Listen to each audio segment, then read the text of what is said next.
Well, welcome to our intersections conversation. As many of you may recognize, I'm Andre Cohen. I want to say thank you so much for joining us in this conversation. And whoo, this world just keeps spinning, doesn't it? It seems like there's a new tragedy every day. It seems like there's so much going on. How does one keep up? And one of the things that is important for us to kind of keep up and keep our sense and our wits about us is recognizing those things that are important, right? And so when we think about our patients, when we think about their families, when we think about our coworkers, and that we're all trying to get safety, significance, and belonging. We're trying to get these basic needs met, as Abraham Maslow would identify.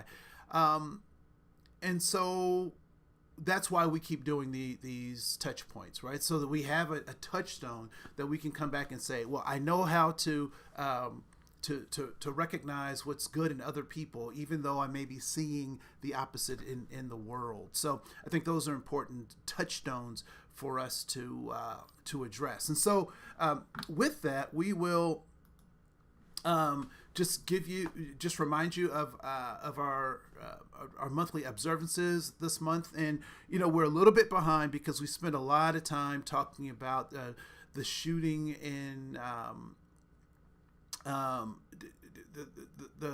shooting in the elementary school in Uvalde, Texas, right? And that story still is unfolding. It's still unfolding. And one of the things that we talked about was this notion of gun violence, of all the ways one can transition to the other side, as my grandmother would say. Gun violence is one of those ways that's avoidable, right? So this notion that gun violence is really about it should be looked at as a healthcare crisis, a public health crisis, is important. Is an important perspective. And so this week we'll get into Pride. I have some other announcements and whatnot that I think are pertinent to both addressing gun violence with more resources, as well as talking about Pride, the history of Pride.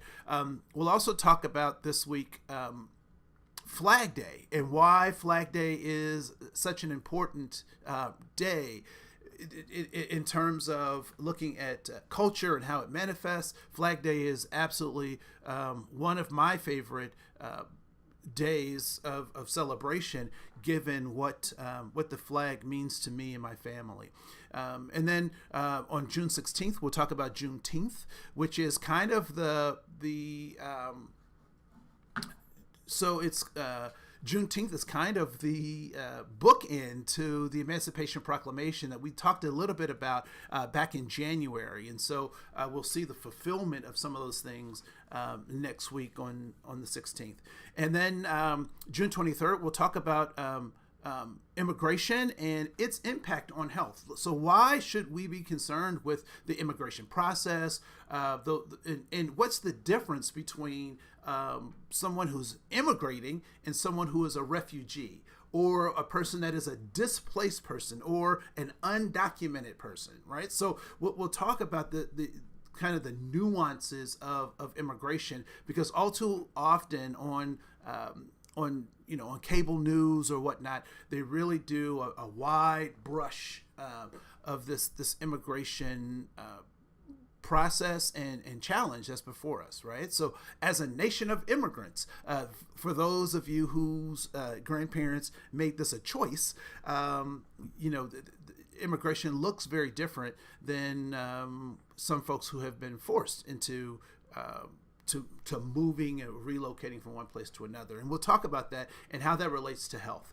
And then on June 30th, we'll do the month in review, because, again, lots of things have happened, and we don't know what's going to happen between now and the end of the month that we may have to kind of talk about.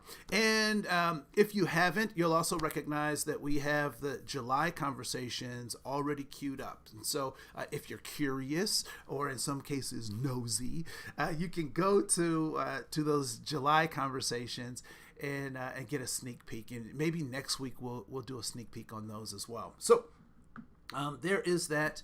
Again, when we think about this notion of having conversations, it's important that we have the desire to, right? So I think I'm going to add that in these bullet points, this notion of having a desire.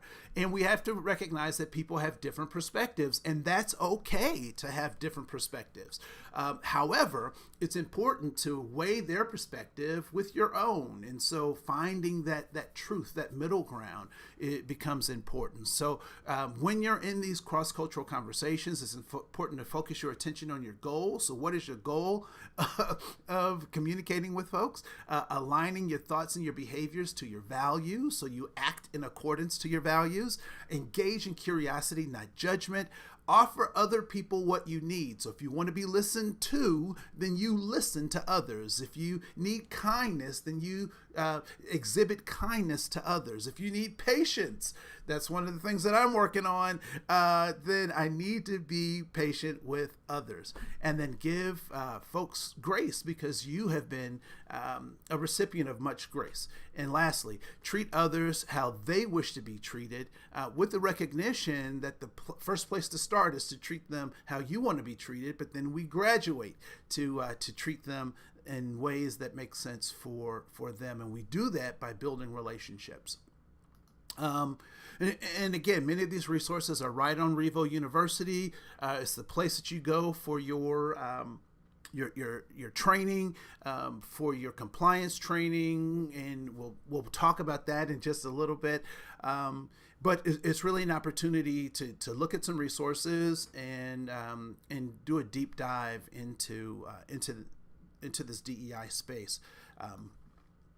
And so to that end, I did want to ask Heather Kaufman if she could share with me a little bit. So this is our shameless plug for some of our trainings that are in Revo University. But I think it's important given what we're addressing in healthcare, right? And so there is an active shooter training that is in Revo U, and for many of us, we've been assigned that, and hopefully we take that seriously, particularly given the more recent shooting of a medical facility and what we need to be mindful of.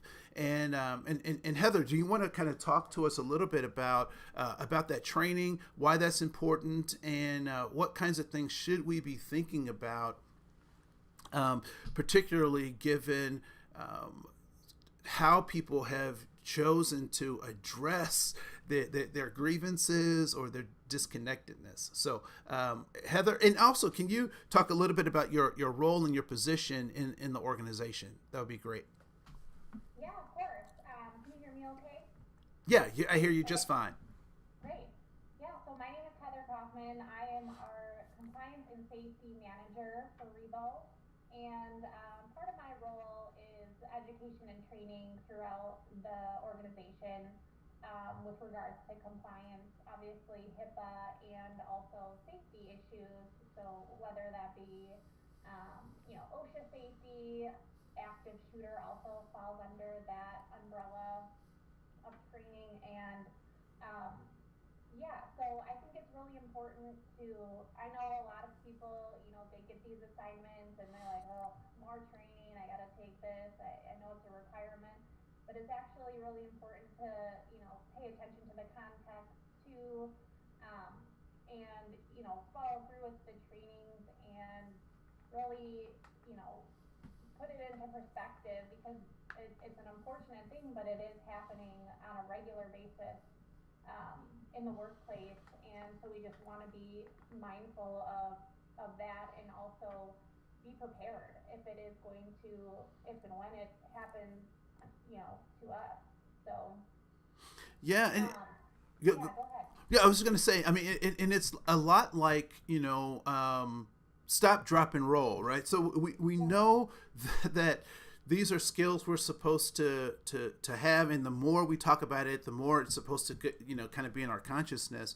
But if we don't think about it on a regular basis, what could happen when those emergencies, or what have you you heard happens when folks aren't familiar with these some of these steps that we provide in our training?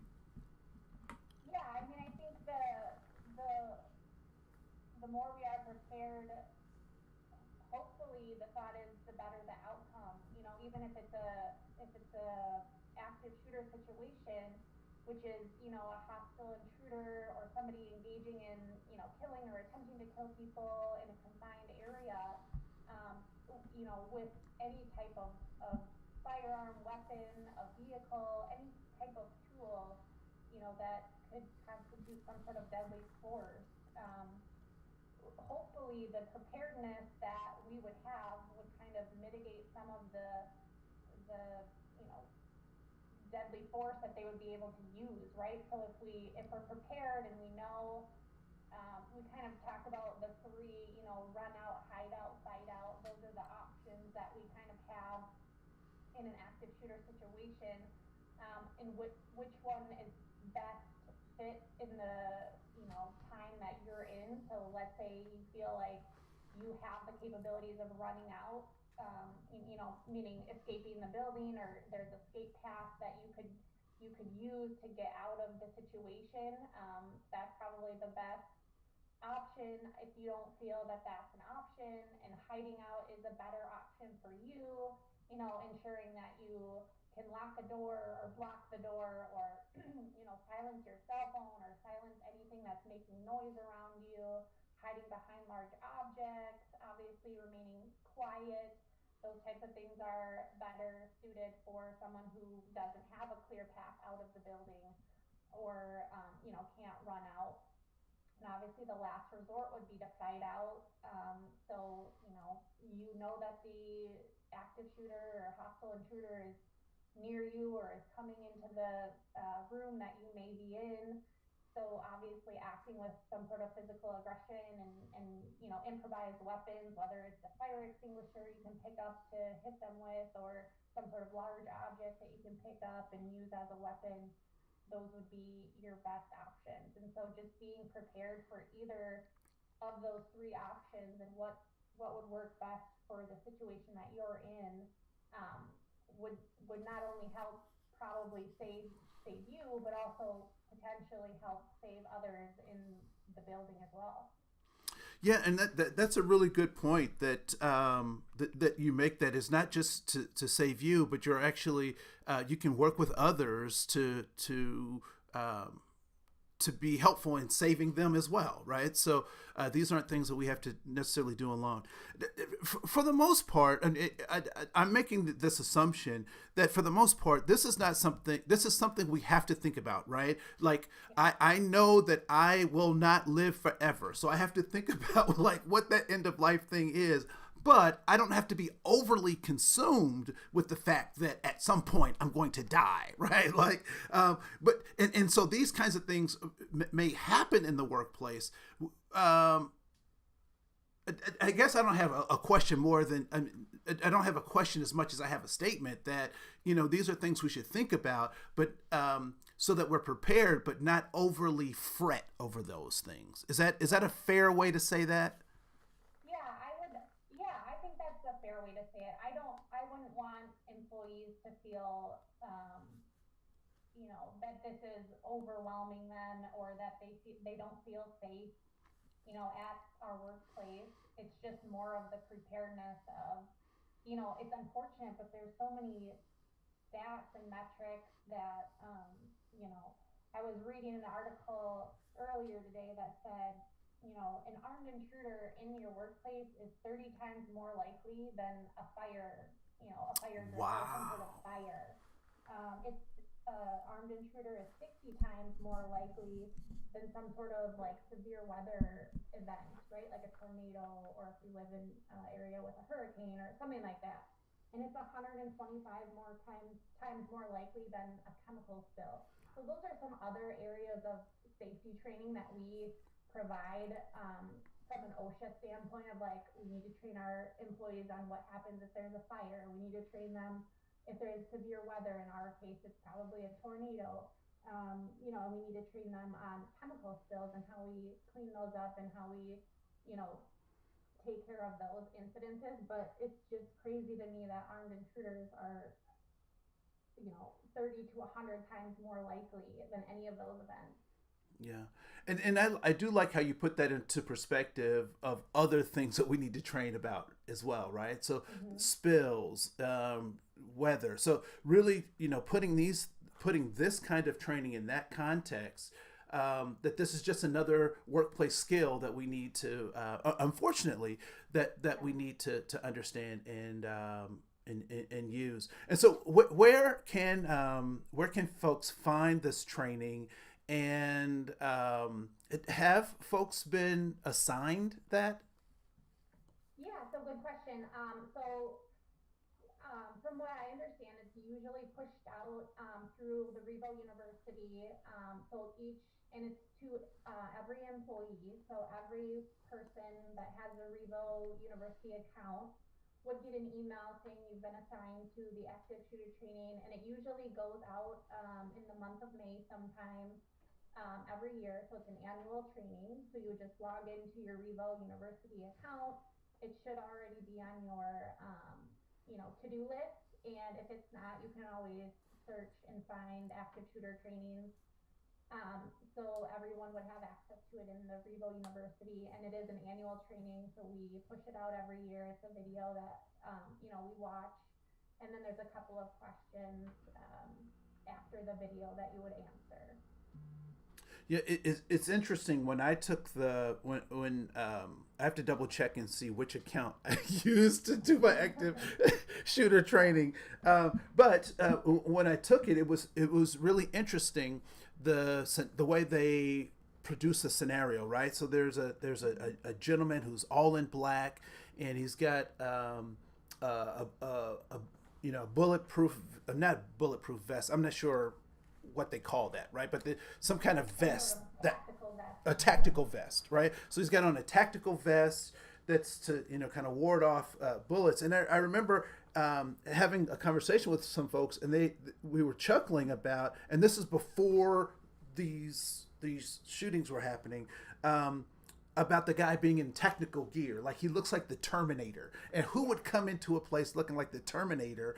And when in fact that is exactly what, and not so much the Terminator thing. And I don't want to get sued by anybody. I was just using that as a cultural icon, but with this tactical gear and stuff. And so no, these are things that we have to be mindful of. And I really appreciate, Heather, you making sure that this is available to our staff so that they know what to do, or at least they've been informed on what they can do in those situations, and that we have that as a part of our organization's commitment to the health and safety of our staff, as well as our patients and families. So thank you so much for sharing that with us today. Yeah, of course. And if there's that, if we have anybody on listening today, or if you watch it, at a later time, if there's ever any questions or situations that you're not sure of, and you have you know questions or anything, any concerns, you can reach out to me for sure. All right. Well, thank you so much. Thank you so much. So we have one more shameless plug to get to before we get into the rest of our piece, which is our DEI book club. So as many of you know, on RevoU, there is the opportunity to join our book club. And we haven't set the date for our conversations yet, but I did make these resources available. So there are, we've purchased books. We've put the download for the film. So we're not only just doing books, but we're branching out into film as well. And at some point, we'll start talking about podcasts and PDFs and that kind of thing. But we want to make it really simple for folks to engage with us. And so we've brought all of those tools into kind of a mini app that's really just kind of focused on the DEI book club. And so there you'll find the film, which is the 13th, which that'll be our first discussion. And then there are two books, The Blind Spot, which really talks about how the Harvard Implicit Association test is run, and then what can we learn from that Harvard Implicit Association test. And the second book is how do we have conversations about race and why we don't have conversations about race. I have some suspicions, one of which is that we don't talk about race because we don't feel confident in doing so. And I also suspect that we don't feel confident because we don't feel competent to address diversity, equity, and inclusion issues and concepts. And so these resources we've kind of pulled together to allow folks to engage wherever they are. And so if you don't have time to read the book, we have synopsises in there. If you have just 5 minutes to watch a piece of the video, you can do that right in the app. And so we encourage you to engage with us. Order the book. You can order the book straight from me. Go right to the website, register for a book, and we'll send it right out to you. And typically, we send that book out within 2 days. So, within a week, you'll certainly have it in your hand. And so so I'm really excited about that. The group has been really working on that. And it's funny because sometimes people will say, well, Andre, it's your diversity group. And I want to tell you, it's not my diversity group. It is a number of employees who raised their hand and said, I want to be someone who is a champion for diversity, equity, and inclusion. And so I throw my name in the hat. And so I'm really proud to work with those employees as they've committed to making sure that we have a workplace that is engaged in talking about difficult stuff, right? So this isn't easy stuff. Talking about active shooter stuff isn't easy. Talking about diversity, equity, inclusion isn't easy. But as a healthcare institution, it behooves us, if we want to be effective, we have to, there are some things that we just have to do. And I am now over 50, and I have found that out to be true, whether I want to do some of those things or not. But so, and to that, we have our, again, you're a part of this program. Please share with your colleagues, share with your friends at work this our calendar. And so this month is June, and we're talking about a few things. One is Pride, and so in the calendar you can go through the rest of the year and see all the things that we're going to talk about and all the things that are available given the month. And so each month has just a plethora of great content and activities and things you should be thinking about, particularly if you consider yourself to be a leader, right? And so leaders need to know about other things and have resources and pathways to build relationships. And so this is a great way to build a relationship, particularly with a community that you may not necessarily see or have some natural connections with, but you can start by knowledge, and that will help you get more confidence because you will become more competent, right? And so the month of June, we'll talk about Pride again. We'll talk about Juneteenth. We'll talk about immigration and its relationship to health. So these are all resources that are available to you in RevoU. Go out there and see what you learn. All right. And so a lot of that stuff is really based off of a lot of the work that we're doing is really pointing right back to our core values of service, teamwork, integrity, quality, and innovation. And we know that if we address diversity, equity, and inclusion from this perspective, then we will consistently help our patients and their family reach their goals, and allow our coworkers to maximize their potential. And so this is our driving force. There are some ways that you can connect to those values by becoming a values champion. That's also on RevoU. And so we're gonna kind of keep rolling. And so there are a couple of things that we'll get into. And right now we'll talk a little bit about the history of Pride, and then we'll engage in some other conversations. So so June is gay, is lesbian, Gay, Bisexual, Transgender, and Queer Pride Month, established to recognize the impact that gay, lesbian, bisexual, and transgendered individuals have had on the world, right? And so typically what I would do is play our song, but given our commercials, we're kind of running a tad bit behind it, so there's some things that I want to get to you. So that you can be equipped to recognize why this exists, who does this impact, why is it important, and then what should I do or what should I know if I want to be an ally in this space. And so we're going to talk a little bit about the Stonewall riots. Now, I will tell you that my approach to having this particular conversation on pride is one of a social scientist, right? Of a social studies teacher, if you will. And so not having this being my lived experience, I oftentimes rely on my friends, my partners, my brothers and sisters to kind of inform me a little bit about their own life story. And so I do want to give that perspective, that we're looking at this from a perspective of kind of a social studies piece. And the reason that I say that is because there is some conversation around whether the Stonewall riot is the beginning of the Pride movement, or a popularized version of that, right? So I did want to put that out there. So if you hear people say that Stonewall wasn't the first place, they may have a point. Again, this isn't my lived experience, but I'm just sharing some of the facts around how people talk about pride and where it came from. So we'll share this video, and then we'll continue on with our program.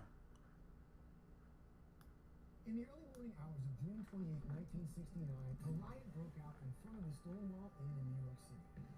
The violent protest became known as the Stonewall Riots.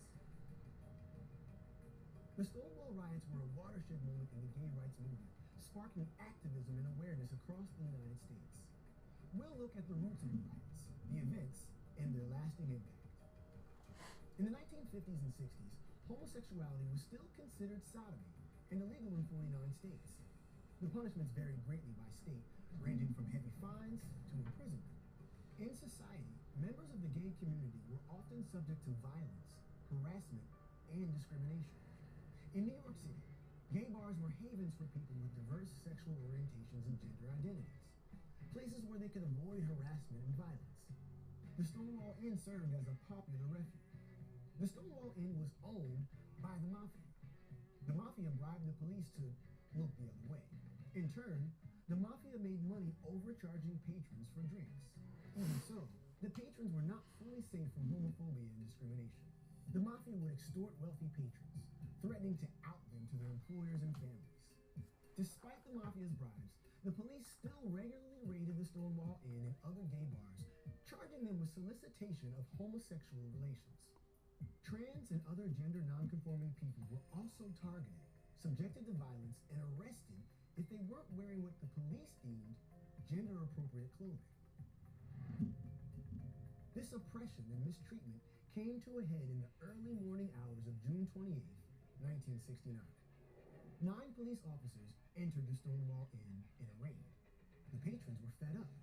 As the police roughly tried to arrest bartenders and customers, many resisted. Outside the bar, people in the hundreds began rioting. They threw bottles at the police and pushed through the barricades. The police officers retreated from the crowd and locked themselves inside the Stonewall Inn. Rioters responded by setting the bar on fire. Police reinforcement arrived, and the original officers managed to get out of the burning bar. Meanwhile, the angry mob had grown into thousands. Eventually, the police were able to get the crowd to disperse, but it didn't last long. The riots continued until July 1st. While some criticized the violent and destructive riots, others pointed to the brutality and unjust treatment of the gay community. This large-scale defiance made a massive impact on society. The Stonewall riots were the beginning of the modern gay liberation movement, which also brought attention to others marginalized for their sexual or gender orientation. The riots sparked the formation of the Gay Liberation Front, the first group to publicly advocate for equal gay rights. On the one-year anniversary of the riots, they also organized the first Gay Pride Parade. Today, Pride events are still held on the anniversary of the Stonewall riots in cities around the country and even the world. In 2016, President Obama made the Stonewall Inn and the area outside where the riots broke out a national monument. This became the first national monument celebrating gay history. The Stonewall riots may have been violent, but they marked a pivotal moment in history. No longer would people quietly endure the stigma associated with their sexual and gender orientations. Through the Stonewall riots, the gay rights movement gained mainstream visibility and a momentum that continues to this day.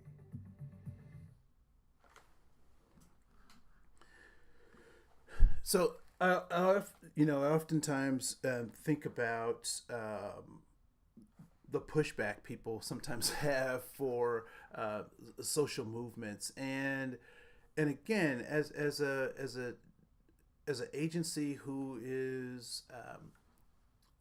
has connected itself to health and welfare of human beings, it becomes really difficult to lean into some of the political pieces that people want to present when there are health consequences for people at stake, right? So I do want to say I did want to say that, like, our lens really is about the health and welfare of folks and helping them to have that safe environment where they can live a healthy life.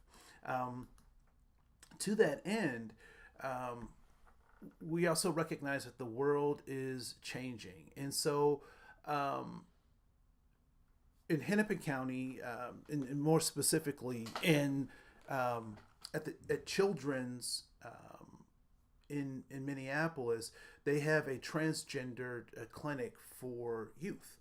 And a lot of people are really confused by that, and it seems to kind of be a hot button topic when in some cases it probably shouldn't be, because it really is about health. And we'll take just a few minutes and listen to Dr. Geffert talk about some of the aims and the rationalization behind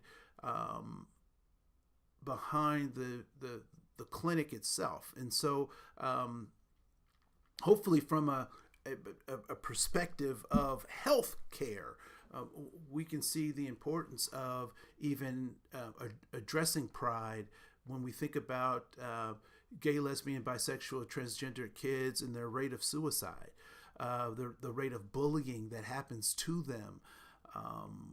When we think about it from a healthcare perspective and take some of that political stuff out of it, it becomes really important to make sure that we have that space. And I think Dr. Geffert does a great job of presenting that. So we'll watch, we might have time for the whole thing, but we certainly will watch a good portion, and feel free to go to RevoU and watch the rest of the clip. But I think it's important to hear what she has to say. So here we go.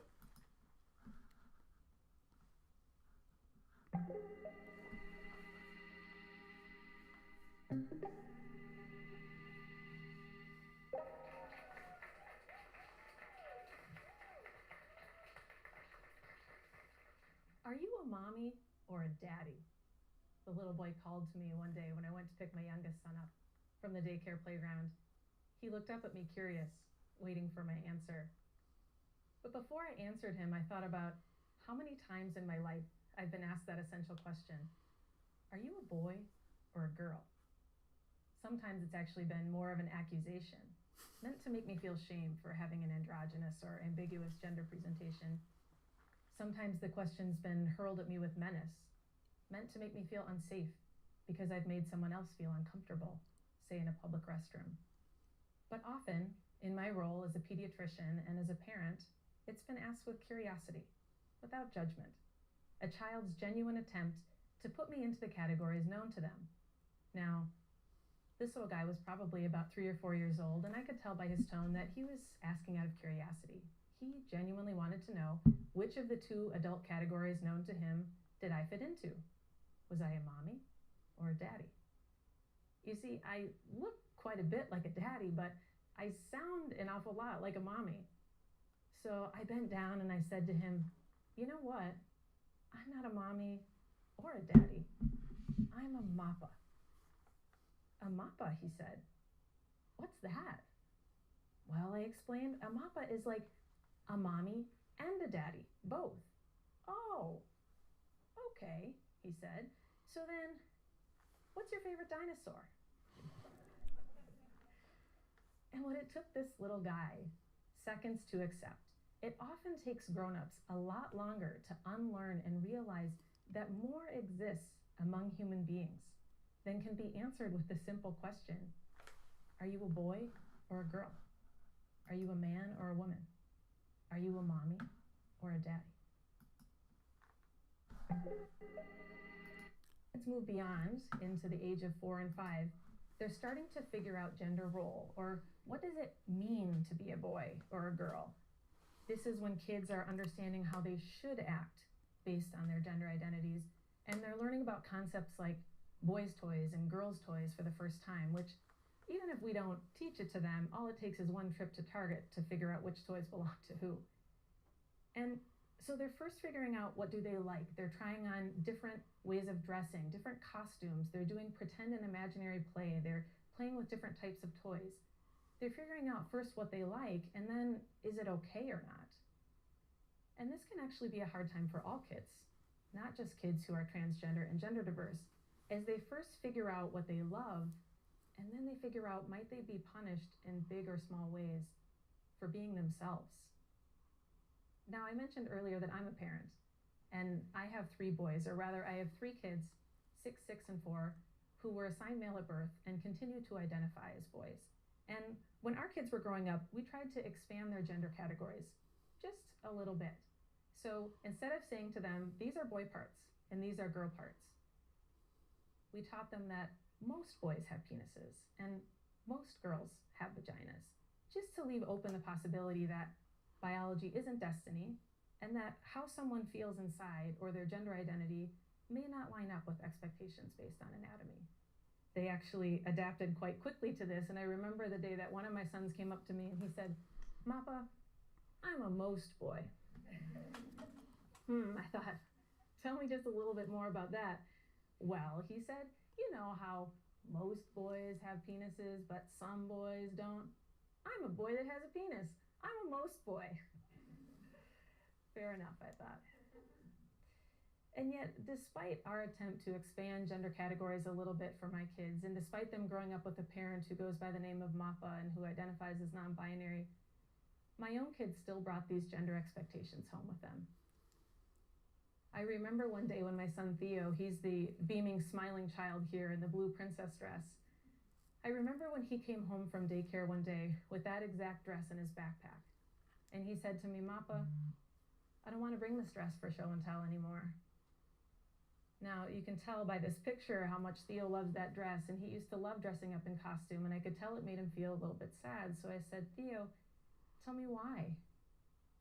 Well, he explained, "One of my friends and one of my teachers told me that boys don't wear dresses." "Oh," I said, "okay." "Well, Theo, do you remember when we talked about that clothes are for everyone and toys are for everyone? In our family, you can wear whatever clothes you want. In our family, it's okay for boys to wear dresses.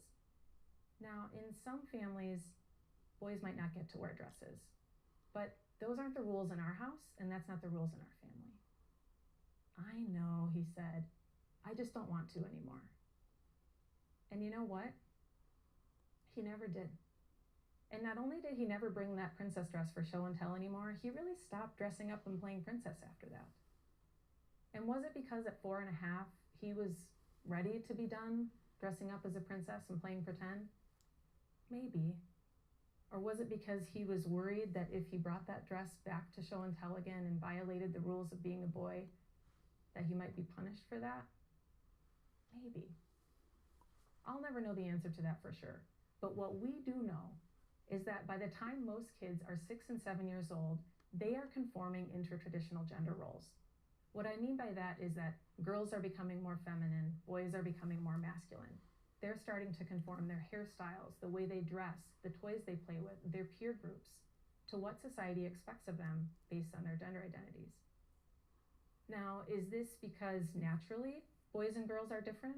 Or is this because our society has very strict expectations of how boys and girls should act based on their identities? The research would tell us that it's probably some of both. And honestly, we'll probably never know the answer to that question for sure. But here's one thing that we do know. What we do know is that kids who violate our expectations around gender are punished for doing so. What we know is that 80% of transgender and gender diverse kids experience harassment in schools. In fact, we know that the number one reason that kids are bullied in school is for gender nonconforming dress or behavior. Those girls who are too masculine or boys who are too feminine, regardless of their underlying sexual orientation or gender identity.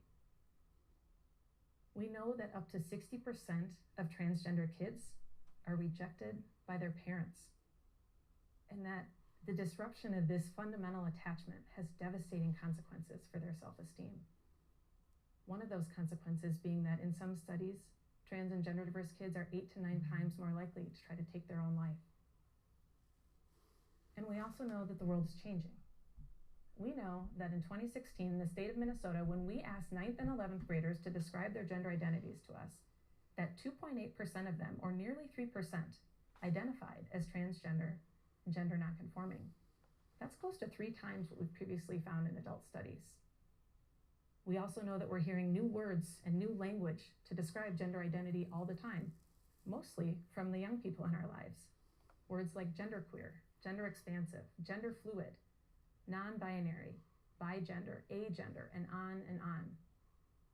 We know that kids today are discovering their gender identities now more than ever, and they're finding new language and new models to share those identities with us. So you're thinking, I get it. This is a trend. This is a fad. This is cool. This is the next new thing, and my kid, and the kid in my kid's class, and the neighbor kid, and actually, maybe even you, Dr. Gepford. You're part of this new wave, this cool trend of being transgender and gender diverse. Hold that thought for just a second. Let's go back to those 2 and 3 and 4-year-olds, the ones I was telling you about early on, the ones who are learning about gender categories and they're grabbing at words and language for the first time to describe that to others. Do you know what else those kids are learning how to do? Do you know what else they love to do? They are learning how to color. And they, in fact, love to color. And what if, when our 2 and 3 and 4-year-olds were learning how to color, what if we reached into our pocket and we pulled out 2 crayons, pink and blue, and we said, draw us a picture of who you are. Draw us all who you imagine yourself to be, but we'd like you to do it with just 1 crayon. So I'm going to stop right there because there's a piece that I want to get to before our time is up. But I do think that it is very interesting that whatever we individually, personally think about how other people experience the world, oftentimes is irrelevant to how they experience the world, right? And so I think it's important, particularly as folks who are administering healthcare, that we're able to listen and see perspectives that we may not necessarily understand or share, and make the spaces for folks and their families to make better decisions about themselves, for themselves. And so before we get to before our time runs out, I did want to share with you a tool about how to be a good ally, right? So it's important to recognize what that space is, but what are the things that I should be doing to be able to create the space? And unfortunately, we're not going to get to Flag Day. We'll have to wait for the next week to get to that. But I'll leave you with this, and then we'll end our time. And if anyone has questions or comments, feel free to leave them in the chat. So, Hey friends! So I'm trying something different with my setup, and I don't know if it's working, but you will deal. Imagine your friend is building a house, and they ask you to help, but you've never built a house before. So it'd probably be a good idea for you to put on some protective gear and listen to the person in charge, otherwise someone's gonna get seriously hurt. Look, I'm helping! It's the exact same idea when it comes to being an ally. An ally is a person that wants to fight for the equality of a marginalized group that they're not a part of. We need your help building this house, but you probably should listen so you know what to do first. Let's do this. So here are my 5 tips for being a good ally. Understand your privilege. Now, a lot of people get hung up on the word privilege, so let me break it down for you nice and easy. Privilege does not mean that you are rich, that you've had an easy life, that everything's been handed to you and you've never had to struggle or work hard. All it means is that there are some things in life that you will not experience or ever have to think about just because of who you are. It's kind of like those horses that have those blinders on.